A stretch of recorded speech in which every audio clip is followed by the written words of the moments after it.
Hello, America.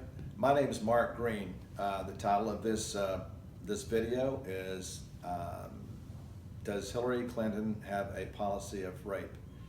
That's strong words, but once you see the video, I think you'll understand and maybe even think twice about supporting Ms. Clinton for the candidate in the upcoming presidential election. I'm just an average guy.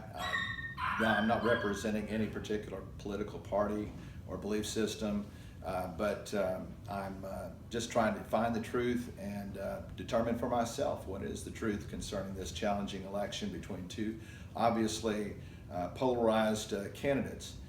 On the one hand, you have Donald Trump, who has put his foot in his mouth more times than we'd care to mention.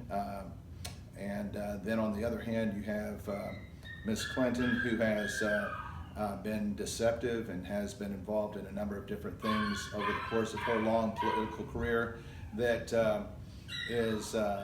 has been, cause for concern to the American people. And so if you haven't voted, I'd like to give you something to think about as you go to the polls in the days ahead. Ms. Clinton has made a remark, and video has surfaced regarding some comments that Donald Trump has made degrading women of 11 years ago. And though certainly he has apologized for that, and I don't know the man personally, but there's, I think, an even more ominous concern with regard to how the political candidates view women with regard to if you look into Ms. Clinton's background, and that's what we're going to do today. She is there's a video that I came across. All the videos that I will be referencing throughout my video, my YouTube and video today, are going to be talking about the Muslim Brotherhood's plan and Obama connection exposed by Claire Lopez, the Europe's Betrayal of Women by Pat Condell, and the other one is Why We Are Afraid, a 1400-year secret by Dr. Bill Warner.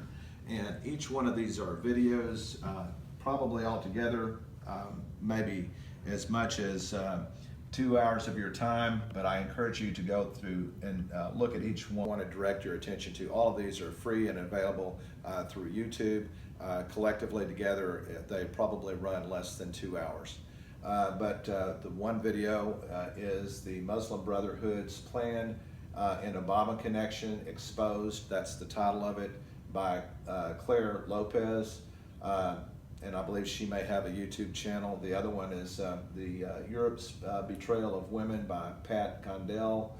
And then the final one is Why We Are Afraid, a 1400-year secret by Dr. Bill Warner.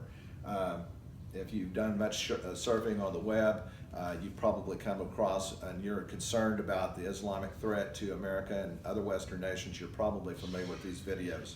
But the one that I want to bring your attention to today, first of all, Ms. Clinton has, gone on the offensive and, made Trump out to be, a womanizer or somebody who degrades women. And at this point, needs to be investigated further with regard to Ms. Clinton. I'm not going to be talking about Bill today, but just about a policy that she involved herself with several years ago. Ms. Lopez, in this video, the Muslim Brotherhood's plan and Obama connection exposed, at about 43 minutes into this, well, the video itself talks about, it's a good overview of the threat, the Islamic threat to Western nations. It talks about the infiltration of the government at the highest level. It talks about the purge. It talks about Benghazi and a few other things, how that they are setting up shop and multiplying and spreading into various facets of life, and their influence, bringing Sharia law and or trying to attempts to bring Sharia law into various things. And you may say, well, I don't know anything about Sharia law or the Islamic faith, but trust me, And these are things that you need to be investigating for yourself, because they are going to be very much right in your face before you know it. And in any event, with regard to the video by Ms. Lopez, again, Ms. Lopez was a ex-CIA intelligence person, a mini career person, counterintelligence, and during the the purge of 2011-2012, she lost her job like a lot of other trainers and government officials, directors in the intelligence community in the United States of America, government housed agencies that are designed to protect private citizens by the Muslims, basically.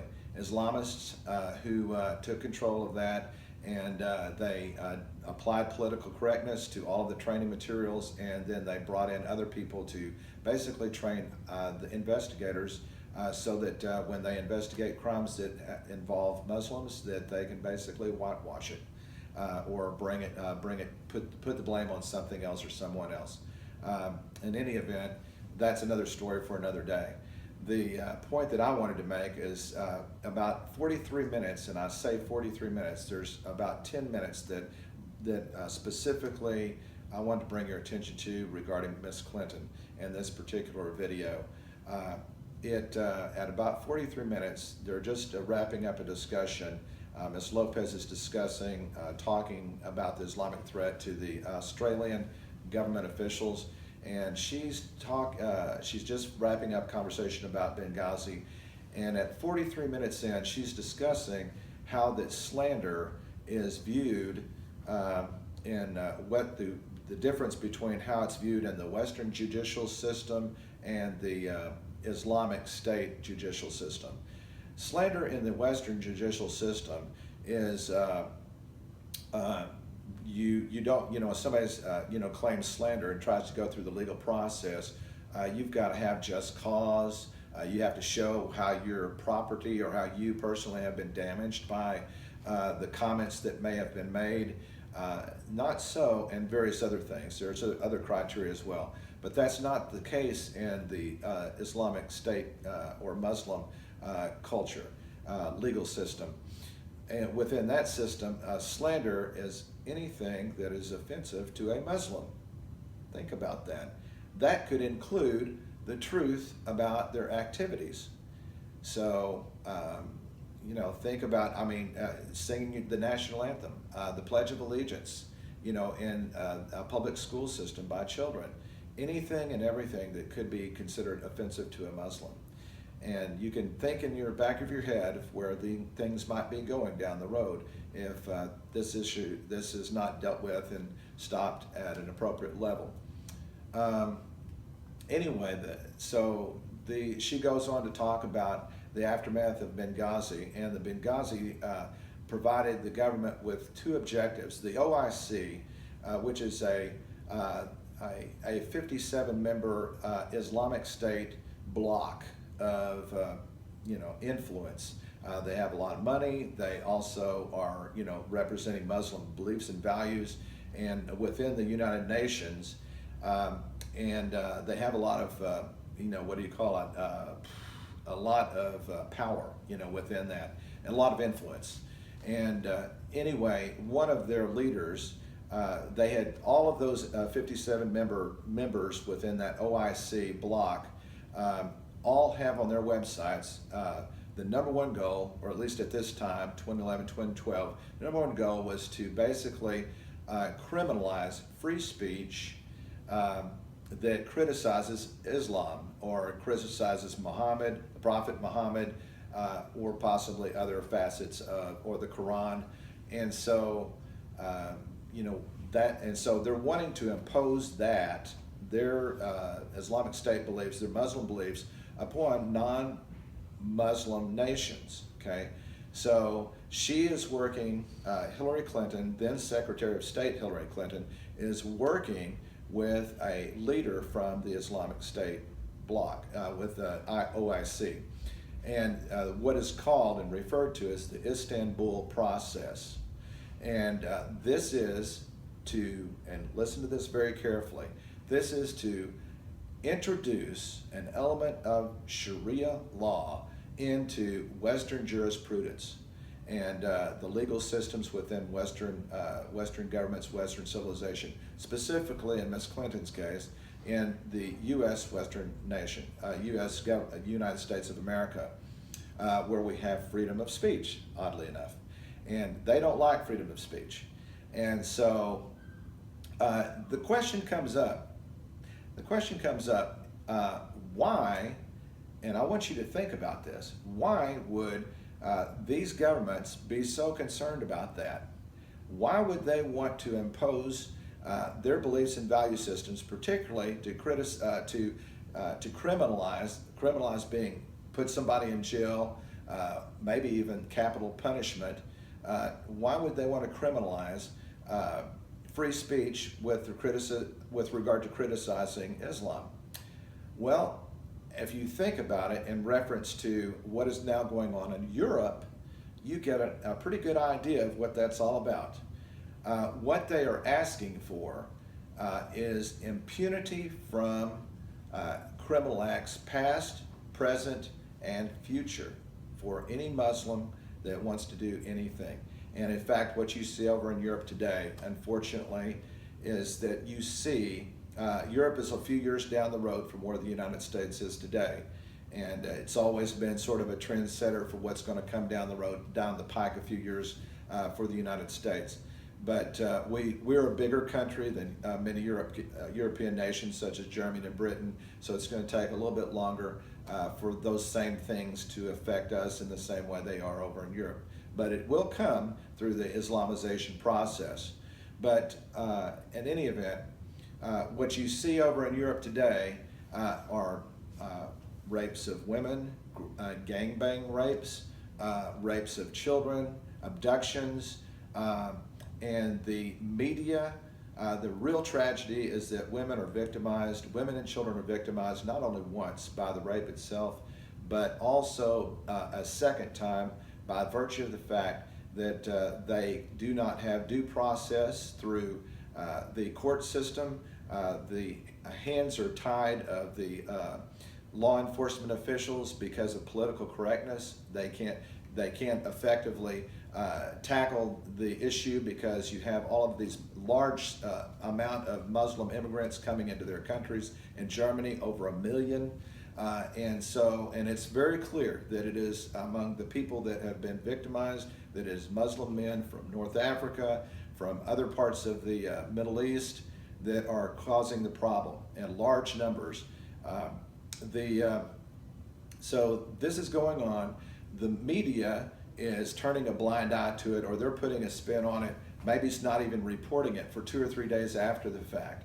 And then they are reporting it in a whitewash type of fashion, not specifically identifying the very people that are doing this, and that would be the Muslim men. And you can't bring charges, it seems like, to deal with these through the court system, through the legal process. They've got Sharia courts there now, and in Britain particularly, and so they can't bring charges. So, and a lot of the police officers, if there's no-fly zones, they're afraid to go into these areas that are dominated by predominantly Muslims. And so, what's a person to do? So women over in Europe are angry, at their government for putting themselves in this, for putting the women of Europe in this position. And they are victimized not only once by the crime itself, but also by the media and by the legal system, who does not, the very people that are there to help, or should be there to help and prosecute, are not able to do that effectively. And if you look at what is actually going on, the condition of women who have absolutely no voice in the Middle East, they all kinds of hideous crimes, throwing acid on women, disfigurement. They treat women like basically like dirt. So the culture itself over in Europe is changing, and it's possible that within 30 years, maybe a lot sooner, that their whole belief, their way of life is going to ultimately change, and likely we'll end up with with a civil war, and beyond that, beyond a civil war, falling to Islam. That's a distinct possibility. We saw that in Lebanon in the 1970s. If you read Bridget Gabriel's book, also a reference that I would recommend, she cites this, and she says in her book, she says, they were telling us all along what they were going to do, and we didn't believe them. We wanted to impose our Western beliefs and values upon them, and we did not believe that they would actually do what they said they were going to do. And what they said they're going to do is right there posted in the Quran, the Hadith, the Sunnah, and so it's not a very easy read. There are some English versions available, and there's a lot of other people that have actually written those documents for English-speaking audiences. One thing you do have to be careful about are apologists for Islam that are writing and talking and public speaking about things about Islam, trying to explain away their acts of terrorism. But everything that they're doing is approved through their religious doctrine and through their ideology and through the Prophet Muhammad. If the Prophet Muhammad did this, then it's okay. And that includes, unfortunately, child marriage. And child marriage, if you know anything about the Prophet Muhammad, he married a 9-year-old, Aisha, and that is a record of history, a historical fact. And you can just only imagine that if Muhammad did that, and that is something that is continuing on today. We would call that pedophilia or child rape. And so this is something that is coming our way. And so the question becomes, what are we going to do about it? But getting back to the point of Hillary Clinton's involvement, the question becomes, first of all, the first question is, why would they want to do that? Again, to have impunity from the national laws in the country, the host countries in which Muslims live. Impunity from the laws mean basically this, that they have no accountability to the national laws for any crimes that they have committed, as a Muslim, any crimes that that are currently committing or that they plan to commit in the future. So if they have impunity from national laws because they don't respect them, then where does that leave us? We're in a bad situation. So that's another reason you don't want Sharia. So then it brings up the next very important question. Why would a trusted, high-ranking representative of the U.S. government, then Secretary Hillary Clinton, why would she want to add on this process? Why would she want to basically aid and abet an enemy government to bring in doctrine, ideological doctrine into Western government, and specifically into the United States of America? And why would she want to do that? That's a huge question to ask, and that's a question that we need to be asking before the election, before the actual election takes place. And my feeling is that perhaps she had favors. There were favors given, or possibly a large sum of money. That's just a guess on my part. But there had to be some kind of motivation to cause her to basically sell out her own country, become a traitor, and commit high treason. Yes, I said it, high treason. Just like our current sitting president, Barack Obama, he has done a number of things that would equate to high treason. Why we are not investigating these events like we did back in the 1950s, McCarthyism era, is beyond me. But John Kerry, President Barack Obama, Hillary Clinton, and possibly others who advocate, for example, the open borders policy, which is insane. To have open borders means that you do not have a country anymore. and especially if you decide to leave off your language. What is the rationale behind that? Well, I'll tell you something about that. There's a doctrine in the Islamic teaching called Hijra, Al-Hijra, Hijra. And that doctrine is the doctrine of Islamic immigration. And Islamic immigration is, they put, just like suicide bombers, what this is doctrine and teaching is that they put the same value, the same reward to get to their heaven, which is not the same as mine, but to get to their heaven, they either have to commit suicide in the act of their faith, or they have to participate in a holy war according to their faith, or if they participate in a risky venture for Islamic, immigrating to a non-Muslim country and incurring risk to themselves for getting caught or possibly disposed of, there are imams that have said, or caliphates over in their home country that have said that will entitle them to their same reward in heaven as a suicide bomber. So here you have literally tens of thousands, hundreds of thousands that have come in under of illegal Muslim jihadis. Yes, I said it, jihadis, young men, 18 to 35 years of age, no families, no children, that are coming across our borders, both in Mexico and a number of other places around the United States. And the Border Patrol sees them and are actually told, dictated to by higher ups, to stand down and allow these individuals to come in.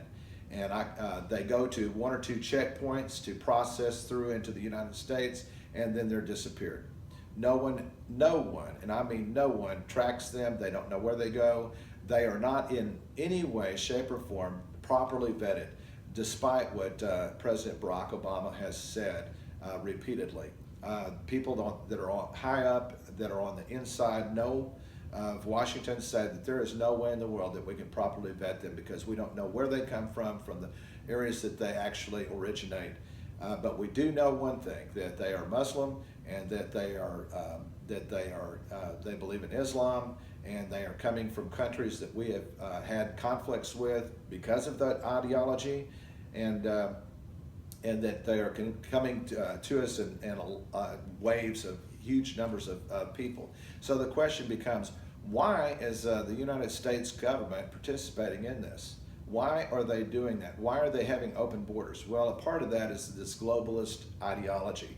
And the globalist ideology is that we're going to become a one world government, one world religion, one world government, and one world economic system.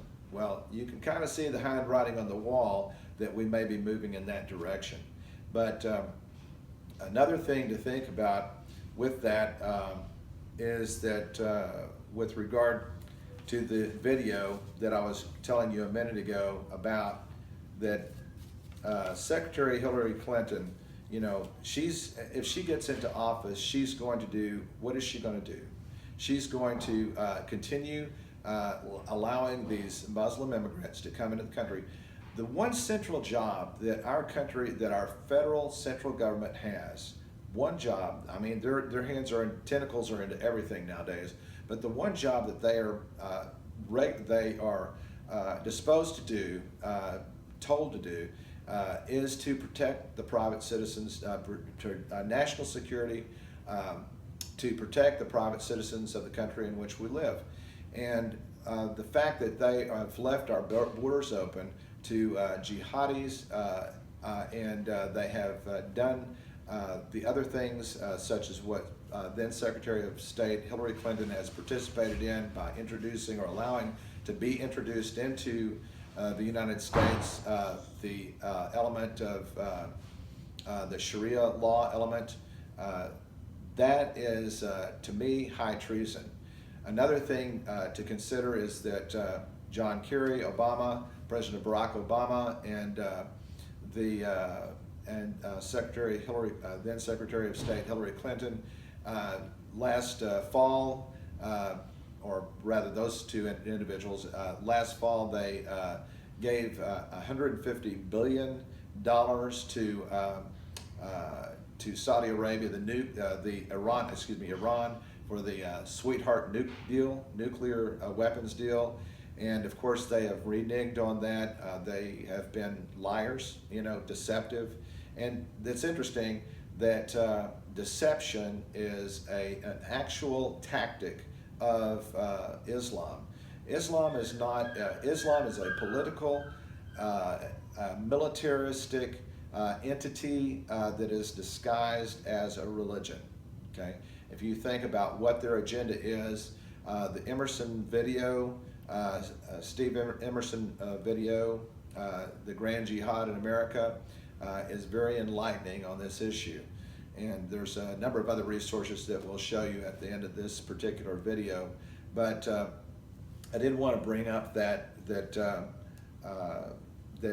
is something that, I believe that's high treason, what those high-ranking officials have been involved in. We know already that the Director of Homeland Security is a Muslim, that Obama has appointed a number of Muslim Brotherhoods individuals into high advisory positions, that we've had infiltration there, and the director of the FBI has recently converted to Islam, from what I am told.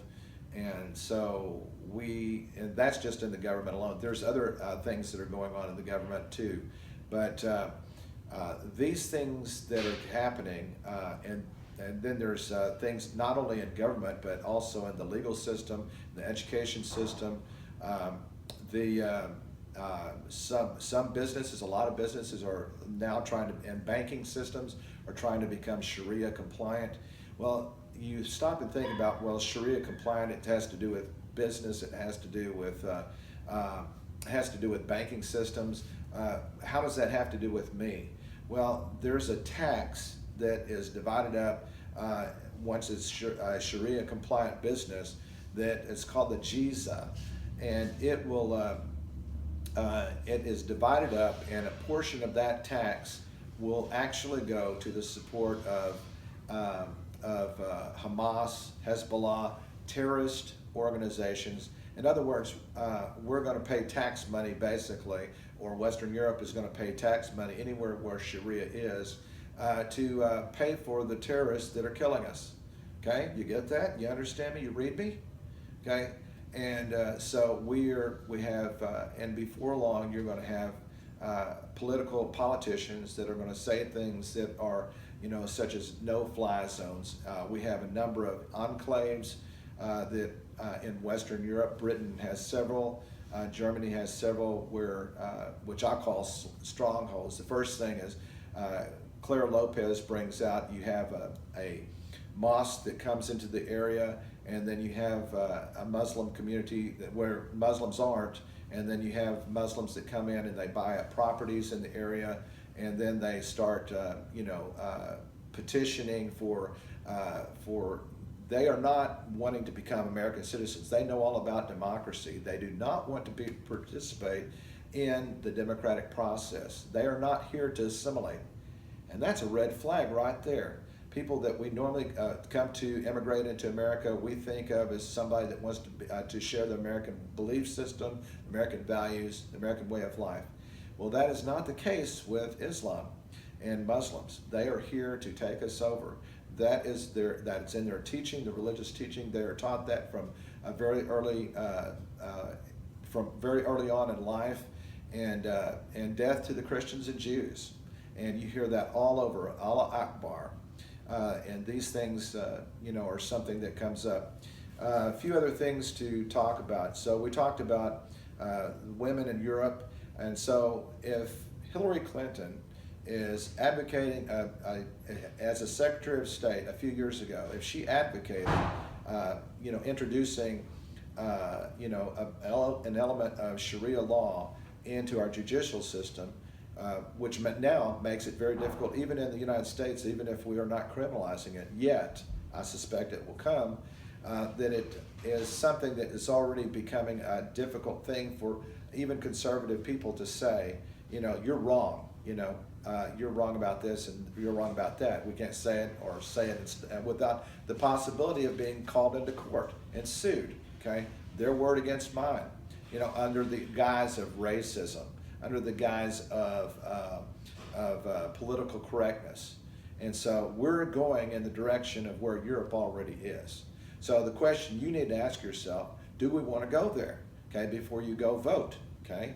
And if the question is no, I don't like what they're doing over in Europe to women, then you need to be thinking very hard about the type of candidate that you want in public office. There's a good possibility that because of the large number of Muslims that are already in our country, that we may very well go to civil war at some point in the next few years. That's something, I hope to God it never happens, but it is a possibility now so, because we have so many of those individuals in here. They do not share our belief system, they do not share our values. It's as if an alien from another world basically came in. The third world is coming into the first world, and they're not here to learn our ways of life. They're here to take us over and to subjugate. They are to dominate and we are to subjugate. And so another thing that you want to read about and understand is the dhimmi. The dhimmi is basically, particularly if you're a Christian or a Jew or one of the other groups, there's going to be a lot of people who will be, and the dhimmi is basically to belittle and demean Christians, and and there's several things that fall into that category. But it again is a tax. It has several rules that you have to follow, and it's a tax that basically you pay to a terrorist group to support a terrorist group that is demeaning you. In other words, you're paying for your own trouble in a sense under the Sharia law system. It's a very oppressive system. Everybody knows it that's concerned about this, and yet there it is, and it's it's being imposed upon non-Muslim countries across Europe, and and so this is something that we're going to have to decide for ourselves. I know that a lot of women out there would love to see a woman become president because it's a fashion statement, okay? But this is not the time or the place in history to make a fashion statement without consequences. We are going to experience consequences because of our ignorance about about God's laws, which are in the Bible. This right here, Holy Bible. Whoops, there we go. Get it up here. We're going to have consequences for our ignorance about God's laws. We've been breaking them. God's laws, the Bible, the God of Abraham, Isaac, and Jacob. Those are the laws that we're talking about. We're going to have consequences as a result of the ignorance that we have about God's laws. This is now 40 years since prayer and Bible reading has been taken out of the public schools in 1963. And so consequently, as a result of that, we have people who are totally ignorant of the Bible. And it started with the hippie generation, the peace, love generation, and they didn't bring their kids up in churches that a lot of them didn't. Some of them did, but a lot of them didn't. And so you have where people are now today is ignorant of God's laws. And the interesting thing about it is that whether you redefine it or whether you ignore it, it doesn't change it. God's laws are God's laws, and they are going to be imposed on us in one form or another. He is going to have the final say. The other thing that I want to say about, we're also ignorant here in the United States and perhaps elsewhere too, of our own history. The history of the blood of millions of men and women throughout the numerous wars that have been fought over more than 200 years of our nation's history to protect the various freedoms that we have enjoyed and lived under, the freedoms to pursue life, liberty, and the pursuit of happiness. And people have died and given up their lives to protect those freedoms. Fortunately for us, many of those wars that have been fought have been on foreign soil. And we are far removed from having to defend ourselves personally. But I believe that those days are coming to a close. Folks, with the direction and with the decisions that have been made, we're going to have to, and I hope you read me carefully here, we're going to have to declare our independence all over again. We're back to 1776 all over again. We're going to have to do that in the not too distant future if we want to keep this nation a free and safe place to raise your children and my children and live in the peace and safety and comfort and enjoy the liberties that you and I have throughout our years to this day. So there's a few other things that I want to bring up with regard to gun control. Gun control, it's interesting. We just keep going down a real narrow and negative direction.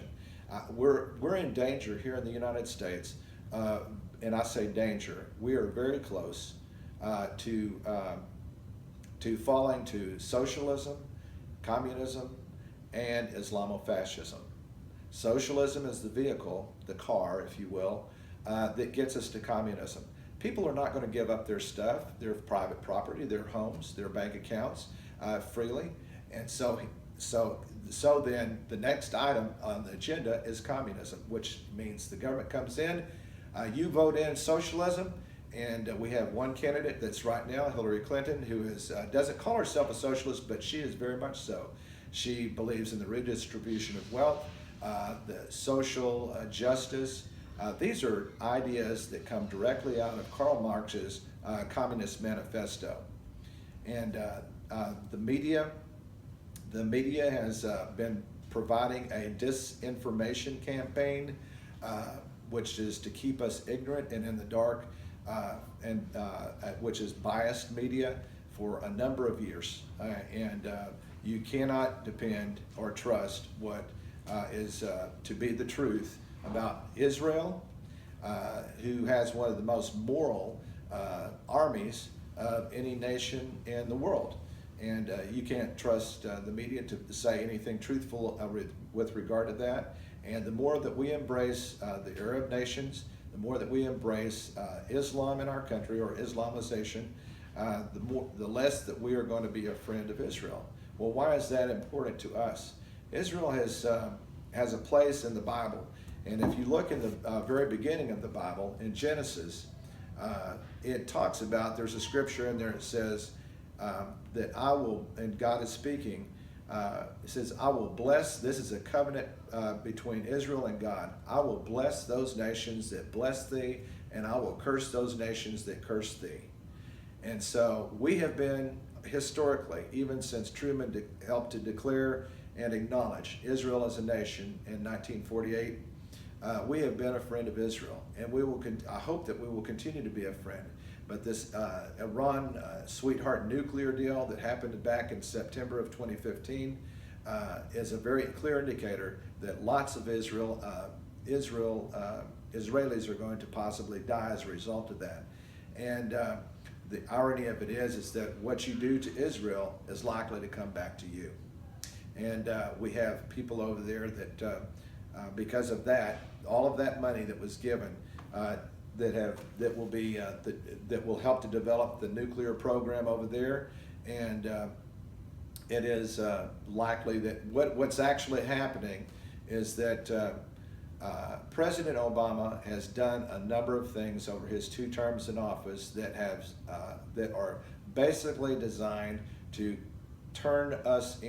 collapse our government and turn us into an Islamic state in the next few years. It is possibly so that is going to happen. There's a lot of things moving us in that direction through the media, through the left-wing politics, through the censorship of the conservative voice in America, whether it's religious or otherwise, and the oppressive laws that are coming into place, and the government control over so many different things, the healthcare industry and so on. But this is, he is wanting, they're moving this in this direction. Western Europe the same way, to collapse our governments, and so that basically by the time that they develop nuclear weapons over in the Middle East, we will capitulate. If we have a weak government, we will capitulate. We will be in a position where we'll capitulate to Islam. I know that's hard to think about, but that's a reality check that we are now in. So So, and you ask yourself, well, okay, so this avoids nuclear war. Is that a good thing? No, because what's going to be coming in is going to be Sharia law. And basically that means what was not accomplished, or what was it, we're going to see a replay of Hitler's Germany. What was the first thing they did before the Nazis took over? And coincidentally, the National Socialist Party, another name for that, and Hitler's Germany, the ones that helped give him power, was also called the Nazi Party. And so the Democratic Party is basically the Socialist Party. That is the type of the government that they want to pull in. They are very much against, they don't believe in the Bible. They are not a friend of the flag, as I say, our flag anyway. And they are implementing a number of things that are ungodly and an abomination to God. And so this is something that that we need to direct and to deal with.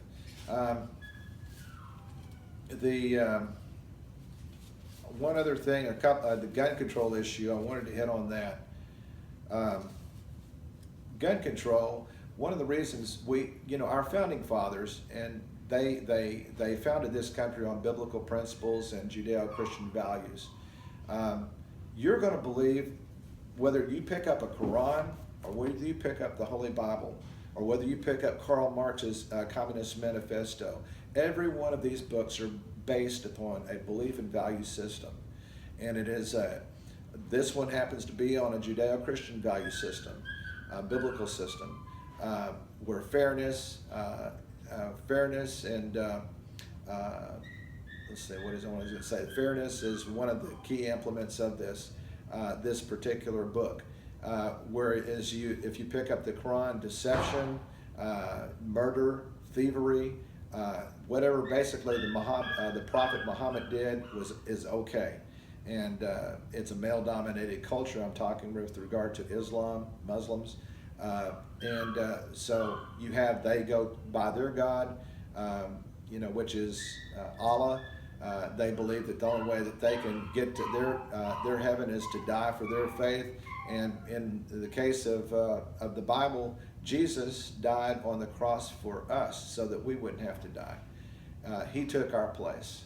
And ours is a religion, as Christians, a religion of peace and of love. If you go to Karl Marx, they are atheists. If you look at the belief system, the value system behind the Communist Manifesto, the Communist Manifesto is atheism. And atheism basically does not believe in God whatsoever. And so you have, and which brings up a valid point, a very valid point. We've been since the separation, by the way, the separation of church and state is a misnomer. That if everybody has looked into that and it was a miscarriage of justice, that was not what the intent was. It was a private letter that was dealing with a church at Danbury. And if you look the research into that, that will confirm that that was a falsehood. But unfortunately, one of our Supreme Court justices put that in place and talked about the wall of separation between church and state. It was never the intent of our founding fathers, or for that matter, the Bible, for Christians to not have a voice in the public square. And we should have a voice. And when we don't have a voice, then it allows darkness to creep in, spiritual darkness. And we see a lot of evil in the world. Very few people, even people that are not of faith, would dare deny or the existence of evil in the world today. But just as there is evil in the world today that's guided by demonic forces of darkness, there is also the light of the truth. And this book, the Holy Bible, has that light. So as things get dark in the days and weeks and years ahead, I would like to encourage you to turn your attention to where you can find peace and happiness and contentment. Jesus said, "I am the way, the truth, and the life. No man cometh unto the Father but by me." And so that is a scripture that goes directly against inclusiveness, where there's many ways to God. There is only one way to God, and the God of Allah, or other false religions and false teachers are not the God of the Bible. They're not the God of Abraham, Isaac, and Jacob, and they are not my God. And there's only two gods in this world. There is either Satan and his demonic forces, or there is God. And think about it from this standpoint. God defeated Satan by throwing him out of heaven from the very beginning before mankind came into existence. Defeat number one. Defeat number two. He defeated Satan again at the cross when he sent his only begotten Son to die on the cross. John 3:16. For God so loved the world that he gave his only begotten Son, that whosoever believeth in him shall not perish but have everlasting life. He will defeat him again a third time at the Battle of Armageddon, and then the final and fourth time, after which he is cast into the lake of fire at the end of the millennial reign. So 4 for 4.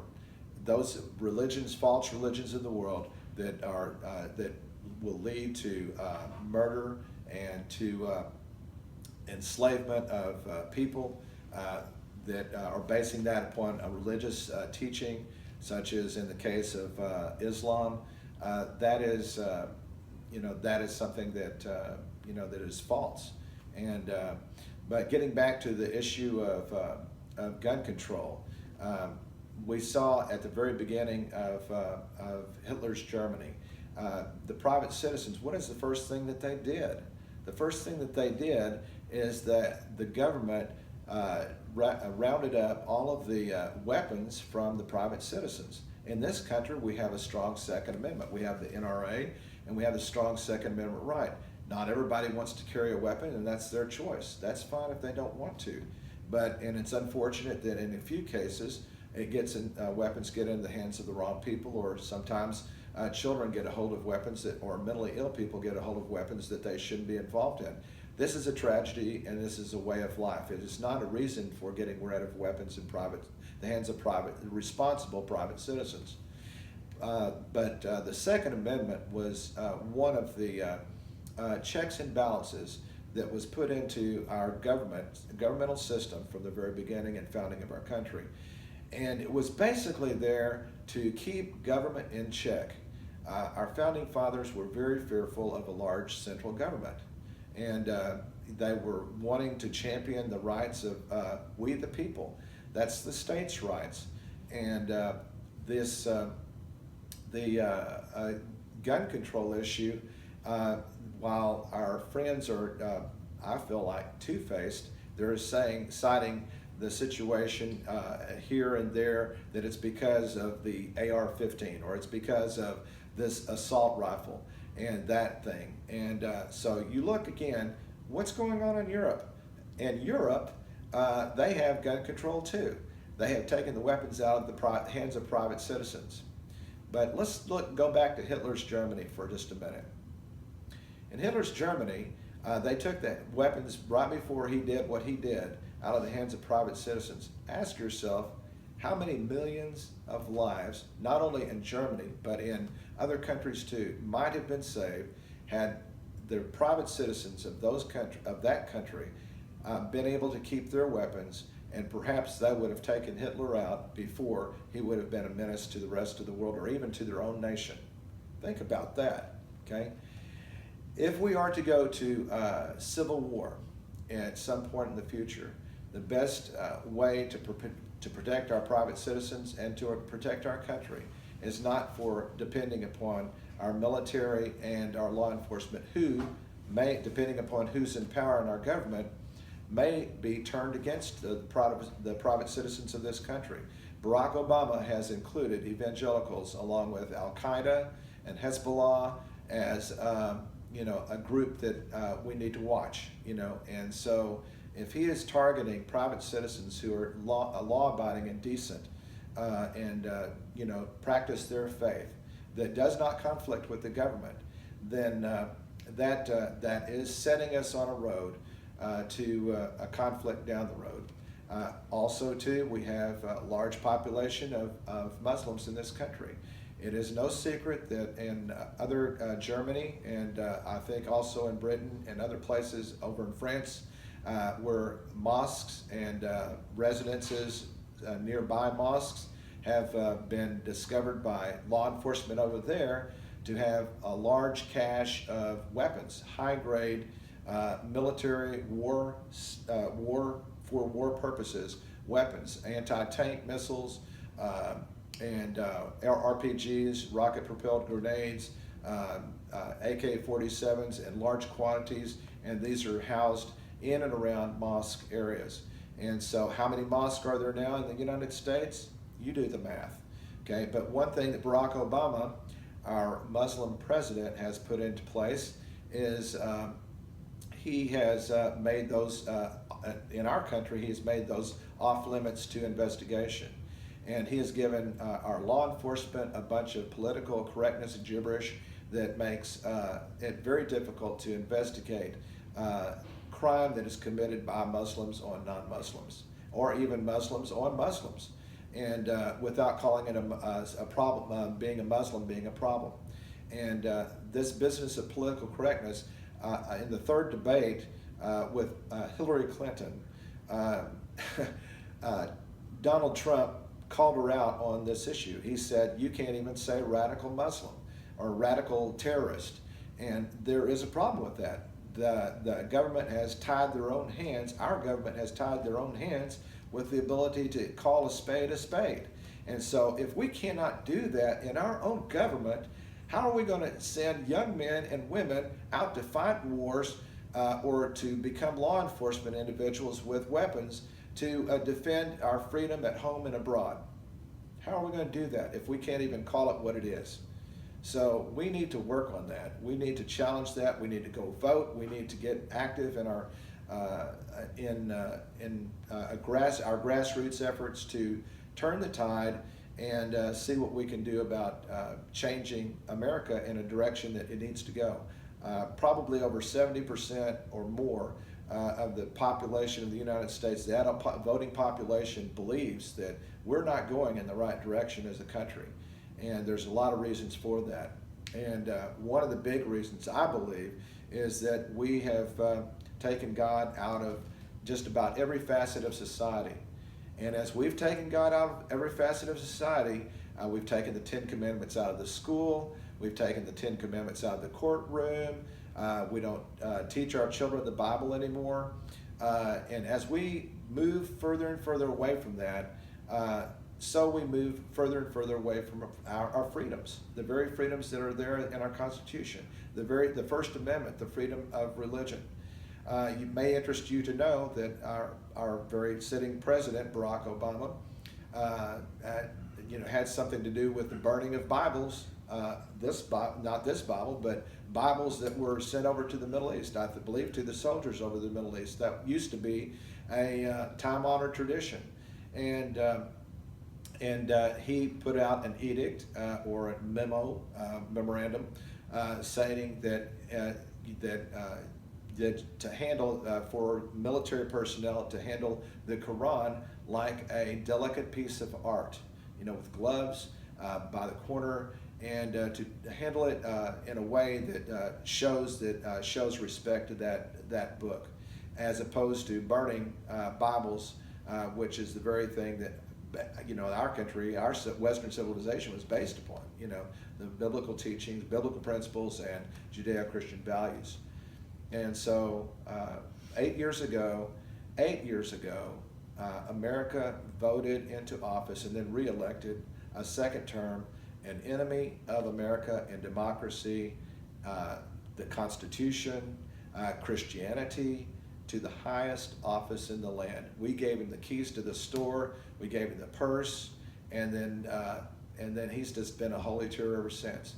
The fact that he does an end run around Congress is no surprise. He has no respect for our very national laws. And deception is a part of the Islamic religion. So the fact that he has not called himself a Muslim is no surprise. He is using that as something to further along the agenda of Islam within America, also called and referred to as the Islamization process.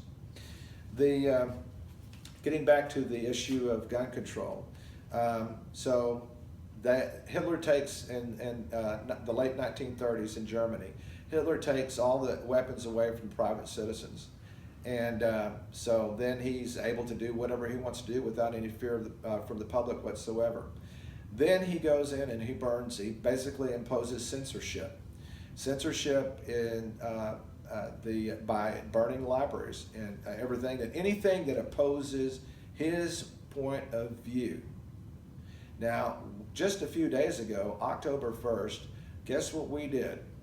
We allowed something that was created here, the internet was created here in America, and it's been in America for quite a number of years as it's developed, and it was protected under it had to go free speech because it was in America. Free speech was something that was imposed upon it. Well, a few weeks ago, the October 1st of 2016, the control of the internet moved offshore to ICANN. I don't know if you know much about ICANN, but if you look it up, there's probably another YouTube video on that. But ICANN is composed, at least a few, it's privatization, it's foreign governments. Well, who are those foreign governments? Some of those foreign governments are the Chinese Communist, the Islamic State governments, and then there's others. And none of these governments are in favor of free speech.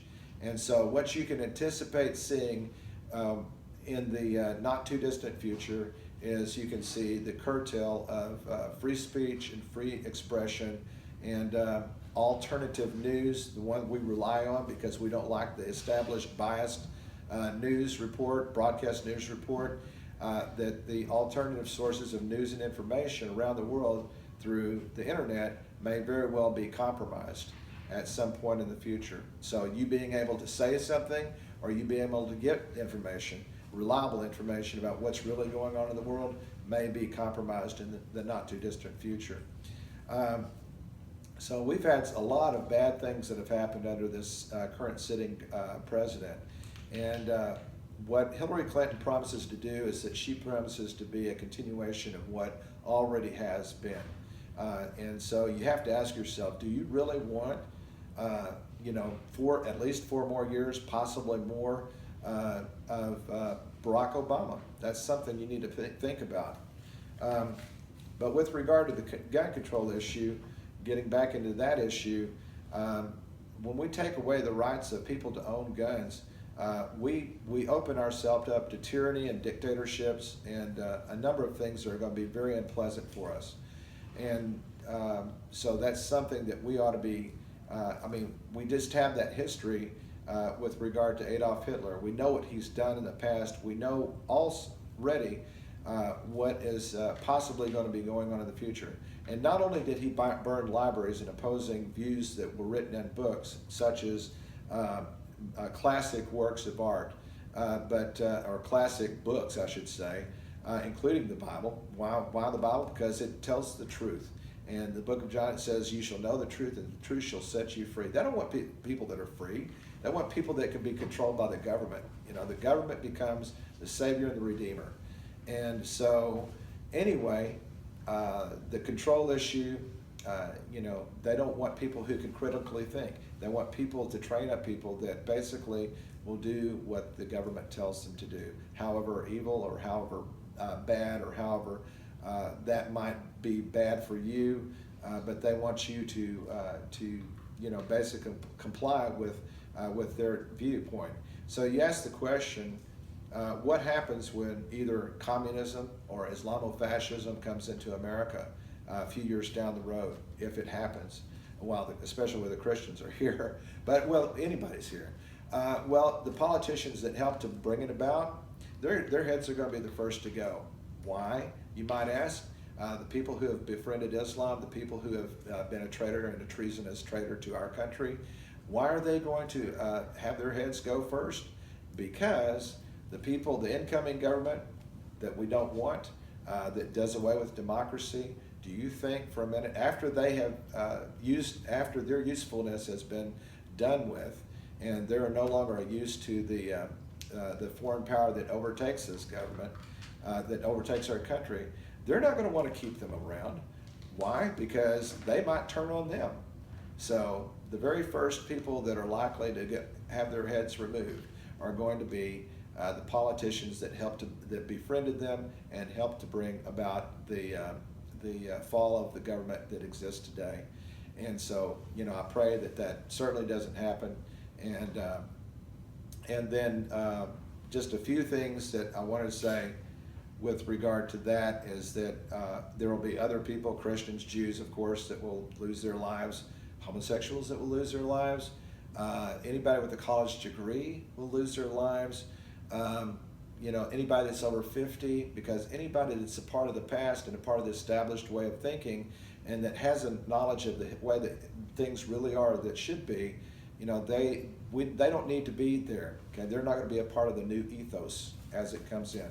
I do want to say one other final thing with regard to God and the Bible, and that is this: we wonder why these things are happening like they're happening. If you look at ancient Israel was God stepped out of line several times. They were under a theocracy, were under democracy. Theocracy is God ruled, and they stepped out of the line several times over the course of their long history and antiquity. And when they did, they would have a prophet that would come and warn them and say, you need to get back on the straight and narrow. And if that didn't work, God would bring about, he would bring about, some event. He would bring his own warning in. In our case, it was 9/11. I believe, a lot of people believe that was a warning from God. And then 2008 was the recession. So there's some parallels here, folks. And then if they still didn't listen, what happened next? They were taken off into captivity. What's waiting in the wings for America, Western Europe, Western civilization, is that we're about to be taken off into captivity. Got that? You understand how that's going? And what's going to make the difference is what comes next, and that is this. In the book of 2 Chronicles, in the 7th chapter, in verse 14, it says, if my people, which are called by my name, shall humble themselves and pray and seek my face and turn from their wicked ways, then will I hear from heaven and will forgive their sin and will heal their land. So God's protection is not on this land right now. 9/11 proved that when the airplanes ran into the buildings and so on. And the recession happened. We have Muslims running across the border. God's hand of protection is not on our nation right now. We are on our own. And that's a dangerous place to be when we're not under the care and hand of God. The second thing, all of these politicians, whether they're presidents or not, they're talking about the future. A future without God. There is no future without God. And it says very clearly in the Bible, that a nation that forgets God is turned into hell. So, America, we have a choice to make.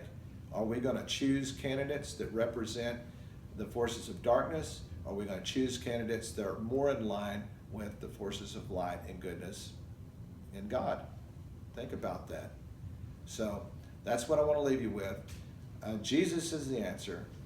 John 3:16 says it. For God so loved the world that he gave his only begotten Son, that whosoever believeth in him shall not perish but have everlasting life. No matter what happens in the nations, wherever you happen to live, when you see this video, do remember one thing, that Jesus has a place in heaven for you. And even if you succumb to the most awful thing, horrendous thing, possibly having your head cut off, don't know that God has got a reward in heaven for you. And that's, you will be wearing the martyr's crown. And anybody that's persecuted for Christ's sake will have their reward in heaven. And that may not be too many years down the road. So that's all I have to say for now. God bless and good night.